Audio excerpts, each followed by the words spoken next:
আসসালামু আলাইকুম বন্ধুরা, আমি আবার আমার উস্তে খেতে চলে আসলাম। এখান থেকে আজকে উস্তে তুলবো। তো উস্তে না তো করলাটা অনেক বড় হয়ে গেছে। দেখেন, আপনার দেখাচ্ছি, অনেক বড় করলা হয়ে গেছে।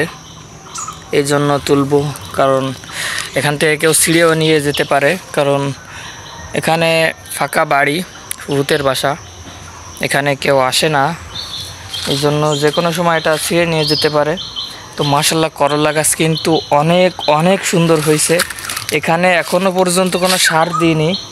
দেখেন কি সুন্দর করলা গাছ হয়েছে, এবং কোনো রোগ ব্যাধি নেই এই করলা গাছে।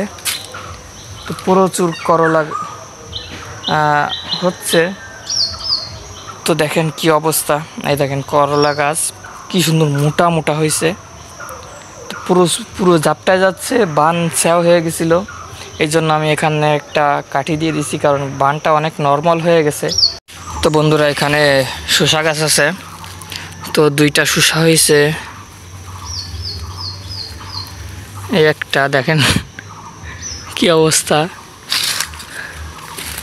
তো এইটা অনেক ছোট, এই একটা বড়।